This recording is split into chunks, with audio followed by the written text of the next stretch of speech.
Boa noite a todos. Estamos aqui mais uma vez com o programa Evangelho Online pelo canal 5 da Rede Amigo Espírita. E hoje nós estamos aqui com dois companheiros do Viana de Carvalho. Um é o Eduardo, né? E temos aqui ao nosso lado direito, lado esquerdo de vocês, o Creão, né? Então sejam bem-vindos aqui.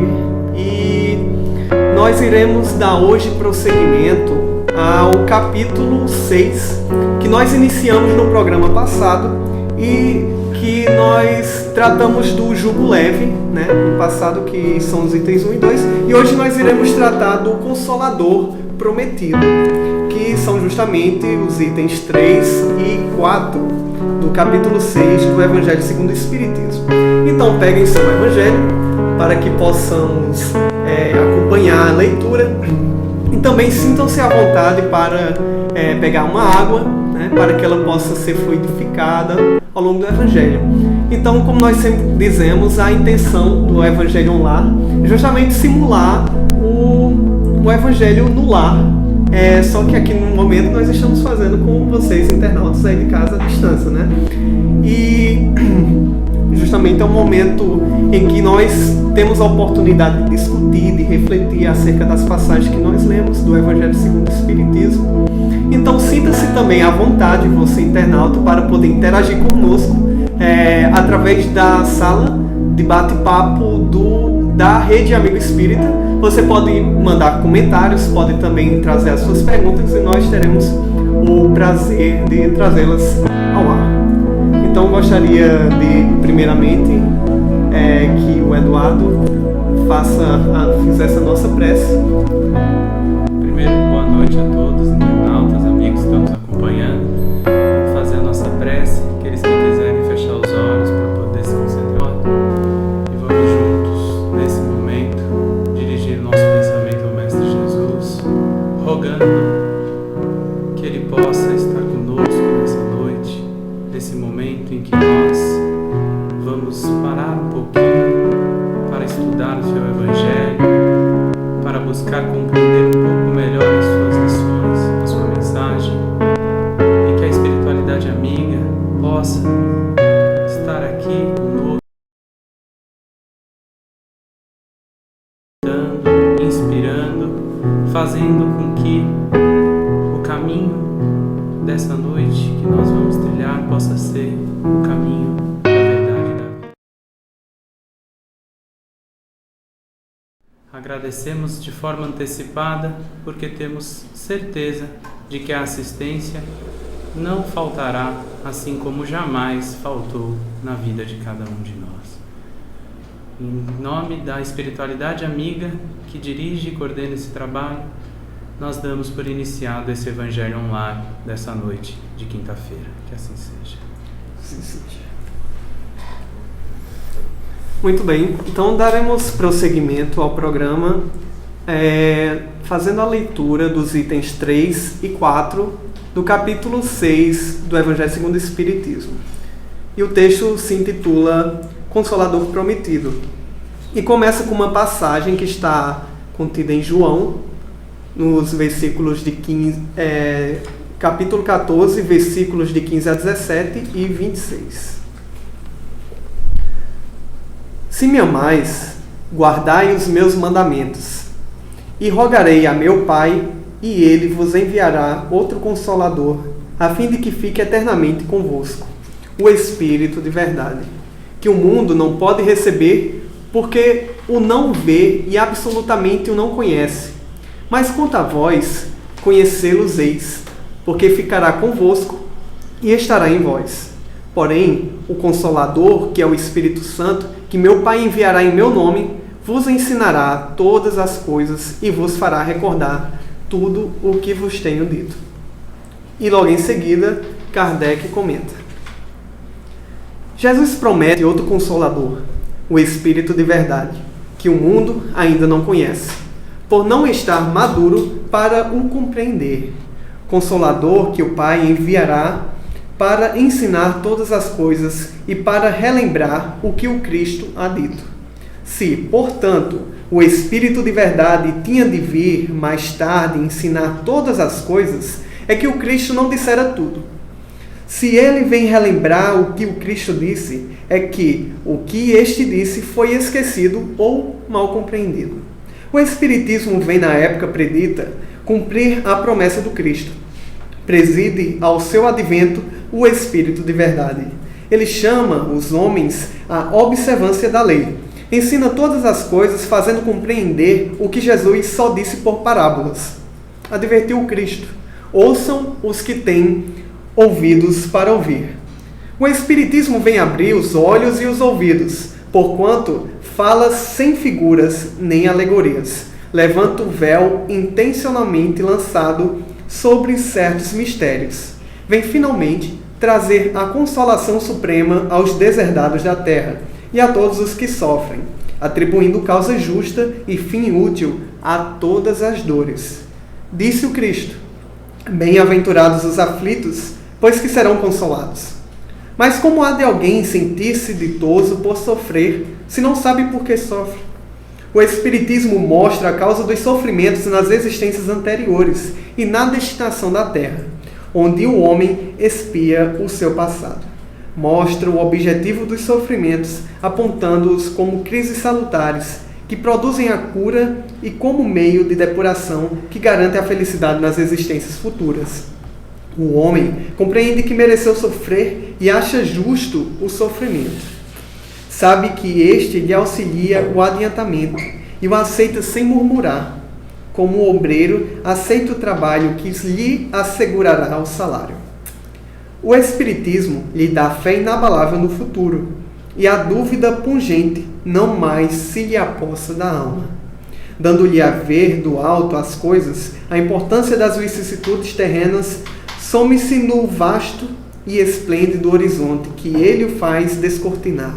E a perspectiva da felicidade que o espera lhe dá a paciência, a resignação e a coragem de ir até o termo do caminho. Assim, o Espiritismo realiza o que Jesus disse do Consolador prometido: conhecimento das coisas, fazendo que o homem saiba de onde vem, para onde vai e por que está na terra. Atrai para os verdadeiros princípios da lei de Deus e consola pela fé e pela esperança. Então é realmente um texto bastante rico, né, de conteúdo e, sobretudo, vem abordar essa temática do Consolador, né, como a gente encara o Espiritismo, né, como o Consolador prometido. Então, sintam-se à vontade para trazer seus comentários. Acho interessante, né, quando a gente fala dessa questão do Consolador, né, e o Cristo Consolador, esse capítulo do Evangelho, né, a gente tem que fazer de certa forma, um pensamento em relação ao mundo em que nós vivemos, né? O mundo que nós sabemos ser um mundo de provas e expiações, ou seja, um mundo onde o sofrimento é algo constante e contínuo na vida das pessoas, né? Então, sem sombra de dúvidas, essa passagem ela tem uma importância fundamental se a gente for pensar nesse planeta, né? Exatamente, né?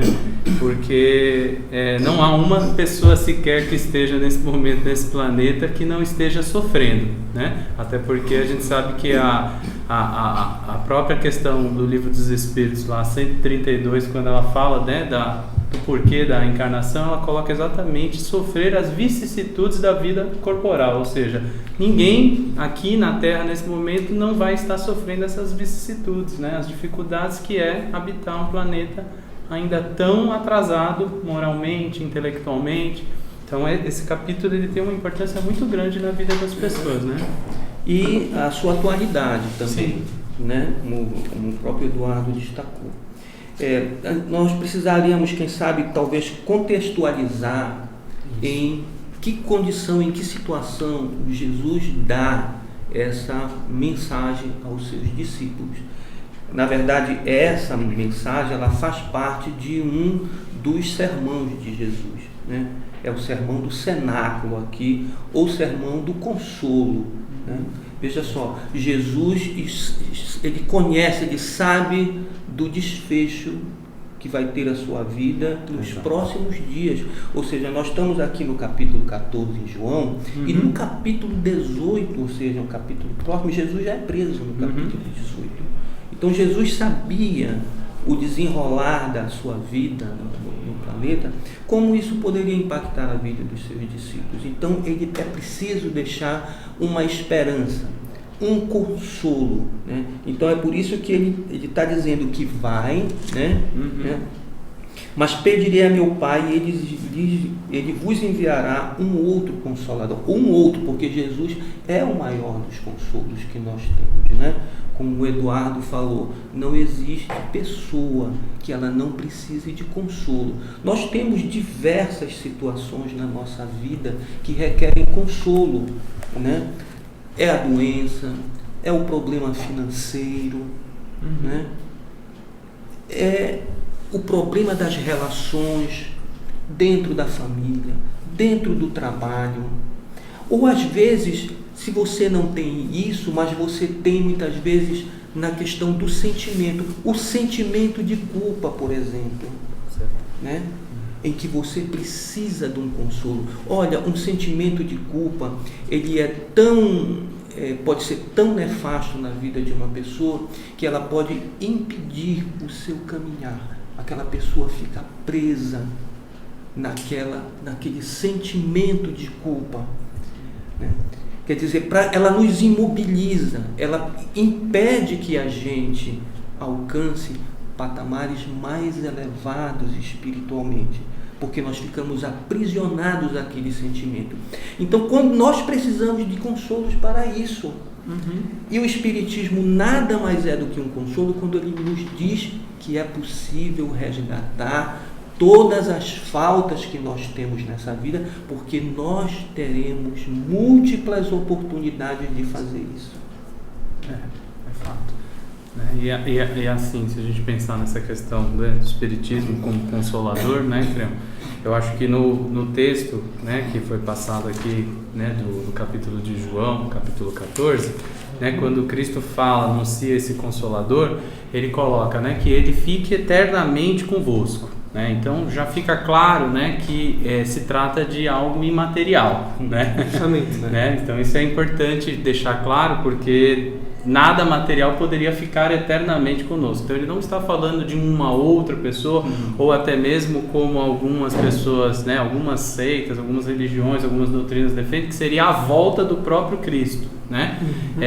Não seria possível ser a volta dele, porque ele não poderia ficar novamente eternamente conosco, né? Então é claro que se trata de algo imaterial, de uma doutrina, de um pensamento, enfim, de um consolo que vai vir através de um esclarecimento, né?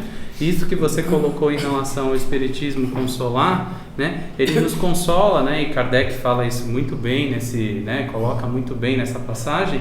Ele nos consola principalmente no momento em que ele nos esclarece, né? Perfeito. Ele nos esclarece o porquê de estarmos aqui, o porquê de estarmos vivendo determinadas dificuldades, né? Ele coloca dessa forma que ninguém, de certa forma, aqui na Terra, nesse momento, não vai estar sofrendo dificuldades, seja rico, seja pobre, seja doente, seja são, não importa, todos têm as suas dificuldades, como você colocou, né? De várias ordens, de ordens sentimentais, de ordens emocionais, de ordens espirituais, enfim.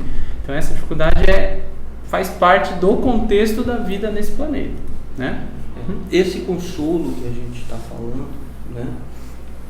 Ou seja, tem o consolo, tem a explicação daquilo que Jesus nos legou, né?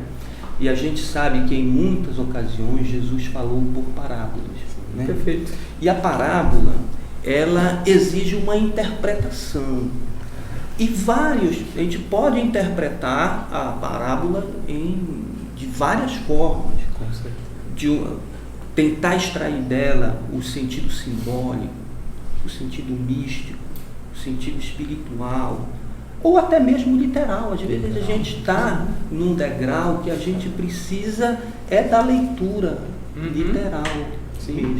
E essa é justamente a abordagem que Kardec traz no início do seu comentário, né? Ele traz justamente a questão do fato dele prometer um Consolador prometido, por justamente muito dessas coisas ainda não estarem acessíveis às pessoas da época, né? Então a gente vê como a questão da verdade em si, né, abordando até um conceito filosófico, né, de que a verdade, ela, na verdade, o conhecimento, né, seria como pequenas partes da verdade que iam se descortinando, né, pouco a pouco, ao longo do tempo, né. E a gente observa aqui como o Cristo, justamente por prometer um Consolador, né, queria trazer coisas, significa também que nem tudo o que o Cristo havia trazido estava completamente aberto ao conhecimento de todas as pessoas, né? É necessário isso. Nós sabemos que também isso é um processo, né?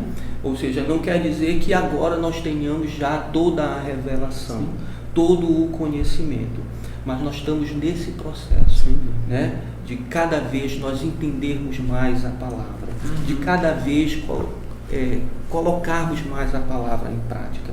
Nós não podemos também esquecer que o próprio cristianismo também é um jugo, né? Nós precisamos trabalhar a cristandade dentro da gente, né? Quando a gente diz assim, quando Jesus diz assim, olha, o meu jugo é mais leve, ou seja, é um consolo também, quando ele diz isso, mas é um jugo, né? Ou seja, eu tenho que trabalhar meus sentimentos, eu tenho que procurar ser melhor, né? Eu tenho que combater as minhas viciações. Ou seja, a revelação também, ela não vem só de fora para dentro, não. A revelação também, ela se processa de dentro para fora, com esse crescimento. Muitas vezes a palavra se revela não é porque alguém nos contou, alguém nos explicou. É que você alcançou isso internamente na medida em que você também cresceu dentro dessa consolação. Então convidamos mais uma vez os internautas que estão nos acompanhando pelo canal 5 da Rede Amigo Espírita para que possamos interagir, participar e assim contribuir para que o programa fique mais dinâmico, fique muito mais enriquecedor, né? E aqui o Kardec, ele traz no segundo parágrafo, né, que o Espiritismo ele teria vindo nessa época predita cumprir a promessa do Cristo, né? Então, qual seria a relação do Espiritismo, né, nessa questão do descortinar dessas ideias veladas pelo Cristo, né? Eu acho que ele vem num século que é o século XIX, né? É um século de descobertas, né? Perfeito. Está acontecendo no mundo todo muita coisa. Teoria da evolução, por exemplo, acontece, né? E muitas outras descobertas do mundo moderno e que hoje nós estamos ainda usufruindo, ela dá nesse contexto, nessa situação. Então, é quando o homem começa também a se intelectualizar, entender mais a ciência, né? Ou seja, a compreensão de ciência, ela começa a crescer. Então, nesse contexto também, o homem está mais preparado para receber o próprio Espiritismo. Perfeito. Não é à toa que precisamos do intelecto e do moral, né? Isso, né? Nós precisamos trabalhar esses dois lados. Se não na mesma existência, mas nós temos que entender que durante a nossa vivência espiritual, que não é só no momento em que nós estamos encarnados, nós temos que buscar trabalhar essa balança, né? Do lado intelectual, do lado moral, né? Nós não podemos nos distanciar disso. E aí é interessante pensar, né? Nesse contexto que o Creon colocou, né? Do momento em que o Espiritismo vem, né? E vamos dizer, no momento em que o ser humano começa a realmente se voltar mais para a razão, né? A era da razão, né? Prevalecendo. E aí a gente comparando isso com o contexto do momento em que o Cristo veio, né, fica muito claro porque ele falava em parábolas, porque ele não podia colocar abertamente tudo isso, ele não podia fazer a revelação, vamos dizer, por completa e de uma forma escancarada, porque as pessoas não tinham condição de ouvir, né? Se ele falando em parábolas, se ele fazendo como ele fez, ele ainda assim foi rapidamente crucificado e condenado à morte. Imagina se ele falasse abertamente. Imagina se ele chegasse e colocasse todos os segredos revelados ali em questão de minutos. As pessoas nem o ouviriam, né? Nem mesmo os discípulos teriam condições de segui-lo. Então, fica muito claro o que Kardec coloca aqui. No tempo certo, o Espiritismo vem, tira o véu daquilo que de certa forma Jesus não podia naquele momento tirar, né? Esclarece aquilo que foi esquecido, porque a gente tem que considerar, né, que muito do ensino do Cristo foi esquecido, né? Eu acho muito interessante um artigo de Herculano Pires, que na verdade vem de um livro dele, que se não me engano é do Mistério do Bem e do Mal, em que ele fala exatamente, ele mostra, por exemplo, a importância da reforma protestante para o surgimento do Espiritismo, né? A reforma protestante já foi uma busca de eliminar, de certa forma, muitos enxertos que foram colocados no cristianismo, muitas, vamos dizer, origens pagãs que foram sendo incorporadas na forma como o cristianismo, né, enxergava o próprio ritual, o culto, e a gente vê isso no protestantismo, de certa forma, uma tentativa já de resgatar o Cristo, certo? Só que ainda sem o total conhecimento, sem ainda a condição de enxergar ele cristalino, né? E o Espiritismo aqui, de certa forma, ele vem de novo resgatar o Cristo, né? Claro que a gente ainda, mesmo no Espiritismo, como eu disse, por mais que exista um ensinamento, a gente ainda está muito longe de seguir os ensinos do Cristo. A gente ainda está muito longe de vivenciar os seus ensinos, né? A sua doutrina, a sua moral ainda está anos-luz à distância da nossa prática. Mas pelo menos a gente já tem de uma forma mais clara o que ele queria nos dizer, o que ele queria nos ensinar, né? O cristianismo, ele nos convoca a uma mudança de ética muito radical, grande. Embora João não trate das tentações de Jesus, eu vou colocar um pouquinho, não fora do texto, né? Mas ele não trata das tentações de Jesus, mas as tentações de Jesus, que estão em outros evangelhos, né? É o início da vida pública de Jesus, né? É o início da vida pública. E ela marca logo o início dessa ética. Por exemplo, Jesus é tentado, né? E ele está há 40 dias sem comer, e é perguntado a ele por que ele não transforma pedra em pão, por exemplo, né? Mas por que era tão difícil para Jesus transformar pedra em pão, se poucos dias depois ele transformou água em vinho? Por que era tão difícil? Porque tinha algo de fundamental nisso. Transformar pedra em pão era usar o poder em benefício próprio.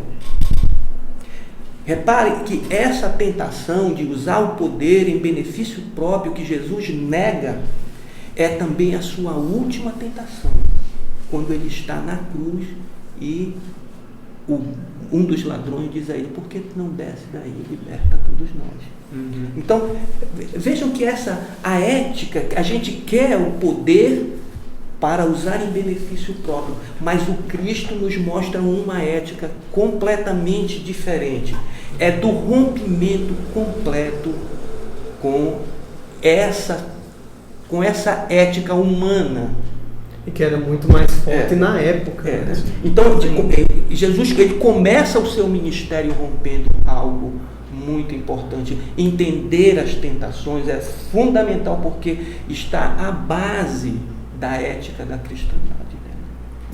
Possivelmente, justamente o fardo, né, que nós devemos carregar, mas que acaba por se tornar leve. Parece pesado, parece um fardo difícil de carregar, mas que com o tempo a gente vê como ele nos beneficia. Né? Esse jugo que Jesus nos convida a carregar, ele é leve em comparação com as tentações, mas ele exige a reforma interior para que a gente faça Perfeito. Muito bem. Kardec continua, né, o seu texto e vem trazer que o Espiritismo vem abrir os olhos e os ouvidos. É interessante até o comentário, né, de como a reforma protestante ela foi importante, né, para o advento do Espiritismo, né, para que nós pudéssemos ter uma abertura maior, né, para acabar se manifestando no meio social e ver como o Espiritismo, de certa forma, ele permeia também, né, todas as religiões, tudo que acaba por tratar da temática, né, do Cristo, né, porque ele vem justamente com esse objetivo de trazer o consolo. Interessante isso, porque o cristianismo, o Espiritismo, ele vem não com a promessa da salvação, né, ele vem com a promessa da consolação. E a consolação, ela permeia, né, todos os campos. Com certeza, né? Até porque aí entra essa questão, né? Então, quando fala no consolo aqui, é exatamente nesse sentido, né? O Espiritismo, ele tem essa possibilidade de consolar aquele que quiser realmente abraçar a doutrina, compreender a doutrina e viver a doutrina. Porque também não adianta só estudar, entender a causa das aflições, que a causa está nas vidas passadas e que o que nós estamos fazendo hoje tem uma relação com o futuro, se você não vivenciar essa ética na sua vida. De novo vem para esse ponto, né, Creon? Que é a mesma coisa. O Espiritismo, ele exige de nós essa reforma. Ele exige. Para que ele possa realmente representar um consolo, ele precisa mais do que ser estudado, mais do que ser compreendido. Ele precisa ser vivido, né? Não tem outro caminho, né? Você não vai se consolar somente compreendendo, você vai se consolar realmente no momento que você passar a viver o Espiritismo, a viver ele intensamente na sua vida toda, né? Acho que o que o Espiritismo nos traz como consolo, né? A gente já falou das possibilidades de resgate que eles estão aí, a reencarnação, ela é um consolo para nós, no sentido que a gente pode reparar, a gente pode reconstruir as coisas, né? Então, isso já é um grande consolo para a gente. Não podemos esquecer que a reencarnação, ela está dentro de um consolo, né? Ela faz parte disso. É a pedra fundamental, né? Se a gente for pensar, não é por acaso que o próprio Kardec, na questão, ele coloca isso no Livro dos Espíritos. Os Espíritos respondem o dogma da reencarnação, né? Ou seja, a necessidade da reencarnação para o Espiritismo é algo assim, se tirar a reencarnação, o Espiritismo ele não tem nenhum sentido, né? Aí o sentido, por exemplo, do consolo, ele se perde por completo, né? A gente volta de novo para aquele ponto de não entender por que as diferenças, por que as desigualdades, e aí volta para aquele monte de questionamento, né? Mas aí vale salientar, né, que é importante, eu acho que a gente está falando assim, lógico, a gente está falando de um programa online espírita, então é óbvio que a gente tem que falar do espiritismo, né? Mas não tirando também das outras religiões a possibilidade do consolo ser encontrado de outras formas, né? Existem pessoas, né, que estão nesse momento na Terra e assim como mesmo sem compreender, vamos dizer, a essência da reencarnação, conseguem se consolar de outra forma, né? Tem algumas pessoas que, por exemplo, quando colocam daquela maneira, foi porque Deus quis, e colocam com tal sinceridade, com tal veracidade, e acreditam de tal forma que Deus quer e, enfim, que eles têm que seguir, que elas se consolam dessa forma também, né? Então a gente não pode de maneira nenhuma querer trazer o consolo somente para nós, né? Esse consolo, como o Creon falou no início, o Cristo, sem dúvida nenhuma, é o grande, vamos dizer, exemplo do consolo que foi trazido para a Terra. É o maior, né? Sem dúvida. O sofrimento não é para ser explicado, digamos assim, né? O sofrimento é para ser assistido, né? A gente diz que as nossas aflições, elas estão no passado. Mas isso é lei de causa e efeito isso. Mas a gente tem que entender que a lei de causa e efeito é pra gente interpretar a vida da gente. Eu não posso dizer que fulano está sofrendo porque ele não foi coisa boa no passado. Isso é falta de caridade. Muitas vezes a gente pode acabar até agravando o problema da pessoa, né? Quantas vezes a gente não encontra, né, casos da televisão que repercutiram, foi porque aquela pessoa foi tal coisa na reencarnação passada. Não passa por aí. E Jesus dá uma grande lição sobre isso na cura do cego. Na cura do cego, que você falou. Né? É verdade. Na cura do cego, que está lá na saída de uma das saídas, perto do poço de Siloé, né? E que ele vai passando e os seus discípulos perguntam a Jesus, mas olha, quem pecou? Foi ele ou foi os pais dele? Né? E Jesus diz, nem os pais, nem ele, mas para que a graça de Deus se fizesse nele. Ou seja, o sofrimento, muitas vezes, ele vem sobre um outro aspecto que não seja propriamente um resgate. A pessoa, ele veio para manifestar a graça, né? Que as pessoas vissem a graça de Deus nele, né? Às vezes aquela pessoa que vem com uma deficiência, mas não quer dizer, às vezes ele vem para despertar os sentimentos que nos faltam, né? Então, tudo isso não deixa de ser consolo para a gente, né? Então é essa doutrina que nos mostra, que nos esclarece, né? Que nos permite ver de uma outra perspectiva, em um outro cenário, de entender que é possível resgatarmos e reconstruirmos a nossa vida em qualquer instante. Isso é um processo nosso, intransferível. E nós comentávamos no programa passado, né?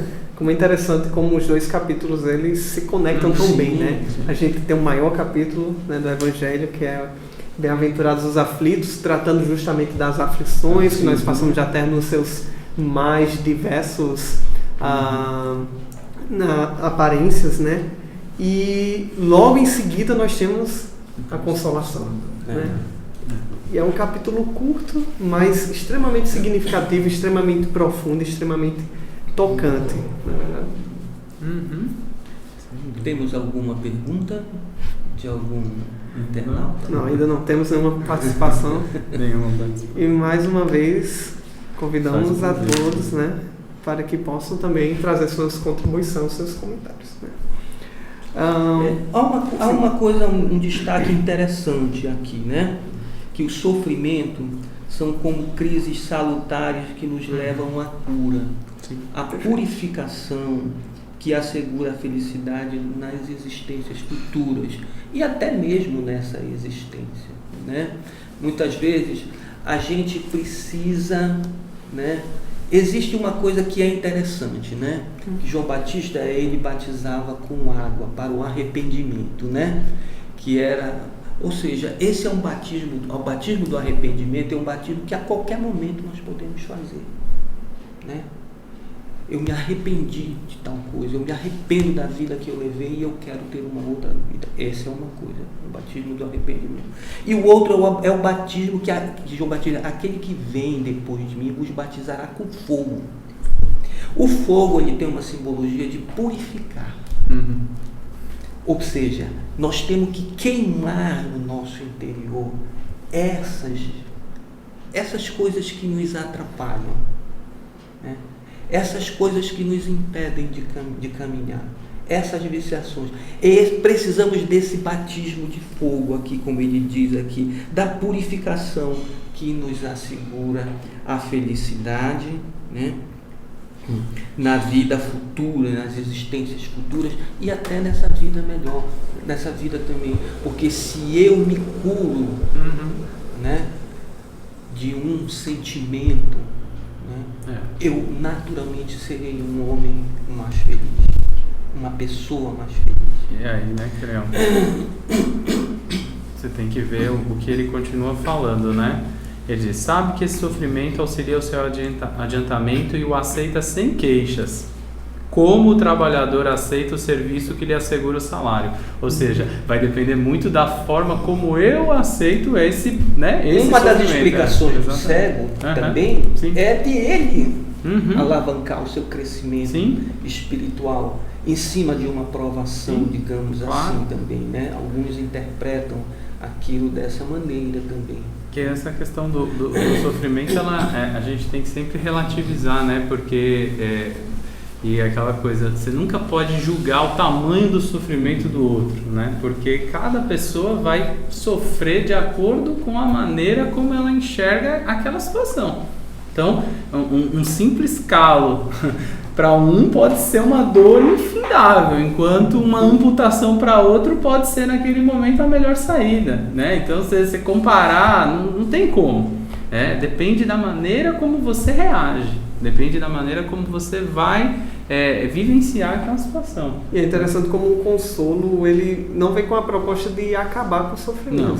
Não. É interessante como ele vem com essa proposta da gente mudar a nossa perspectiva, a nossa postura com relação ao sofrimento. Isso, interessante que isso fica muito claro quando ele fala, né? Mas como há de alguém sentir-se ditoso por sofrer, se não sabe por que sofre, né? E o Espiritismo vem com essa proposta, né, de explicar, né, o porquê das coisas, né? E acredito que vem, de certa forma, complementar a mensagem no Cristo que diz respeito à nossa vida futura, né?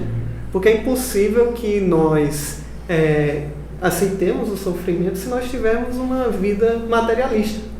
Na perspectiva do materialista, né, qual seria o mais lógico, né? Aproveitar a vida ao máximo, porque ela vai se acabar. Mas a partir do momento em que a gente sabe que as nossas ações, a maneira como a gente encara os sofrimentos, a vida, né, na atualidade, elas vão ter uma repercussão no futuro, após o meu desencarne, durante a minha vida, ao longo da minha existência no futuro, ou seja, de forma eterna, né, como Jesus havia dito que o Consolador ficaria eternamente, né? Então aí a gente começa a compreender que é algo mais além do materialismo, né? Uma proposta espiritual. Isso gera uma responsabilidade maior, né? Isso é claro que, por exemplo, nessa ótica que você está falando, se eu tenho um sofrimento muito grande, para que eu vou ter que lidar com esse sofrimento, né? Por que eu vou ter que viver uma vida tão sofredora, tão miserável, se não tem nada no futuro me esperando, né? E aí a gente sabe que essa ideia materialista muitas vezes leva o homem àquela atitude extrema, né? Que é exatamente o acabar com a própria vida, né? Muito oportuna a fala, né? Porque nós estamos no mês, né, da campanha contra o suicídio, né? Então a gente tem que enxergar dessa forma. Essa necessidade que a gente tem de saber que o hoje é a construção do nosso amanhã, isso nos leva realmente a, no mínimo, buscar encarar o sofrimento de uma forma diferente. Não significa que a gente vai conseguir, né? Dizer que o espírita sofre, todos eles sofrem bem, é uma meia verdade, dizer mais para uma mentira inteira, né? Muitos ainda reclamam, muitos ainda se queixam, é evidente, porque vai depender do nosso estado interior. Mas a gente tem uma possibilidade melhor de entender isso olhando para o antes, para o agora e para o depois, né? Tem algo que eu acho que é importante em tudo isso, destacando aqui no texto que ele diz, né? O Espiritismo dá uma fé inabalável no futuro. Exato. E a dúvida pungente não tem mais lugar na alma. Então isso eu acho que isso é um grande consolo para nós, né? Quem é materialista não tem esse consolo, né? Ele não acredita no futuro, né? Ele acredita que o véu da morte, né, encerra tudo, né? Nós não, né? Nós sabemos que tem vida depois da morte, nós continuamos. Inclusive, acho que tem uma passagem, eu acho que é em Pastorino, né, que a gente, ao despertar do outro lado, todos aqueles sentimentos que a gente guardava conosco, eles são preservados, tanto por bem como por mal também, né? Eles estão preservados lá, o que a gente gostava, né? O que nos trazia prazer, o que nos trazia, né? Nós estamos com uma visão agora mais ampla, ou seja, essa vida ela continua lá do outro lado, com todas as possibilidades de trabalho, de resgate, de reparação, de reconstrução. Ou seja, quer coisa melhor do que isso, né? Mais confiança no futuro, não no futuro imediato, mas um futuro a longuíssimo prazo. É como diz a música, né? Fé no homem, fé na vida, fé no que virá, na vida que virá, né? Perfeito. E que não se interrompe. Né? É verdade. Agora, é importante assim só pensar nessa questão, né? Essa certeza que o Espiritismo nos dá, ela, né, como eu já disse, gera uma responsabilidade maior, né? Mas ao mesmo tempo a gente não pode esquecer, né, que no momento em que a gente retorna para a Terra e que a gente reencarna, a questão de estarmos ligados de novo ao corpo, isso, a influência que esse corpo exerce sobre a nossa vida, acaba muitas vezes fazendo com que, de certa forma, a gente meio que esqueça novamente, né? Então, quando a gente para pensar, por exemplo, enquanto a gente está aqui na Terra, quanto tempo realmente a gente dedica a esse eu verdadeiro, a esse ser que nós somos de verdade, que é esse ser espiritual, esse ser iluminado, esse ser crístico, seja lá o nome que nós queiramos dar, e quanto tempo nós dedicamos a essa personalidade transitória que é essa que nós estamos vivendo agora, eu como Eduardo, você como Cleão, né? O nosso trabalho, essa busca incessante pelo ganha-pão, pelo dia a dia. Então, a verdade é que isso tudo é muito importante, ajuda muito, mas se a gente, de novo, não buscar espiritualizar essa vida agora, né? Buscar trabalhar realmente essa essência no nosso dia a dia, colocar isso em prática, isso não vai nos ajudar muito mais do que o esclarecimento e do que a responsabilidade maior, que vai exigir uma cobrança também maior, né? Então isso é muito claro para nós. Tá? Eduardo tocou num ponto assim que eu gosto muito de trabalhar, né? Que é com a questão da individualidade dos personagens, né? Com certeza. Então eu costumo dizer assim, olha, nós somos um personagem, sim, né? Sim. Eu sou Creão, nasci no dia 19 de março de 54, há 60 e poucos anos atrás, né? E um dia esse personagem vai sair de cena, né? Sem dúvida. Mas é interessante entender que ele não sai de cena com a morte, né? Porque quando eu passar lá para o outro lado, eu vou continuar sendo Creão, né? Sem dúvida. Inclusive até dos times que eu gosto, eu vou continuar gostando lá do outro lado. Com certeza, eu né? costumo dizer isso, né? Esse personagem só sai de cena na reencarnação. Sim. Por isso que a reencarnação, às vezes, é mais difícil do que a morte. Porque ela implica no rompimento com esse personagem que a gente tanto gosta. Creão gosta muito de Creão, digamos assim, né? Eduardo, Diego, né? Mas nós não somos Creão, Eduardo, Diego, nós somos espíritos. E somos a soma também de todos. E somos também a soma de todos esses personagens. Todos esses personagens contribuíram de alguma forma para nós, à medida que nós vamos vencendo através dos personagens, nós vamos nos aproximando mais desse ser crístico, do Cristo que existe dentro da gente. Quem sabe um dia a gente vai conseguir se confundir com esse Cristo, ou seja, manifestar realmente o Cristo. Muito bem. Bom, nós estamos, infelizmente, nos aproximando do final do programa. Então, nesses últimos minutos, eu gostaria que vocês tecessem as suas últimas considerações. Eu vou só pegar aqui, já que ele falou, vou aproveitar. Quando ele fala desse ser crístico, né? E voltando a Jesus de novo, como ele disse, né? Que o Consolador estará conosco, né? Nós nos conhecemos, e estará em vós, ou seja, exatamente essa situação. Um dia o Consolador estará em nós plenamente, né? Estará em nós plenamente, no momento em que nós tivermos essa consciência de quem somos, né? E como o próprio Jesus nos disse, vós sois deuses e podeis fazer tudo o que eu faço e ainda mais. Então, nesse momento, realmente nós estaremos plenamente consolados. Até lá, nós ainda vamos buscar sempre um consolo externo, nós ainda vamos tropeçar, nós vamos cair, nós vamos levantar, nós vamos precisar de um braço amigo, mas essa é a caminhada de que todos nós faremos, sem sombra de dúvidas, e a gente não precisa temer, não precisa se né, ficar ansiosos, porque tudo tem o seu tempo e, sem dúvida, esse caminho leva um grande tempo ainda para ser percorrido, né? A gente tem que ter essa consciência, né? Bem, eu gostaria de agradecer, dizer da minha alegria de ter estado aqui na companhia de Eduardo e de Diego, né? Gostaria também de deixar uma mensagem de esperança, de alegria para todas aquelas pessoas, né, que se encontram com dificuldade de qualquer ordem, né? Dizer que o Espiritismo, a doutrina de Jesus, né, os seus ensinamentos, é o grande consolo que nós devemos recorrer, que nós devemos nos abrigar, né? Obviamente que tem pessoas também do nosso ciclo de amizade, do nosso ciclo familiar, da nossa federação, dos nossos centros espíritos, ou das outras casas religiosas que também cumprem esse papel, né?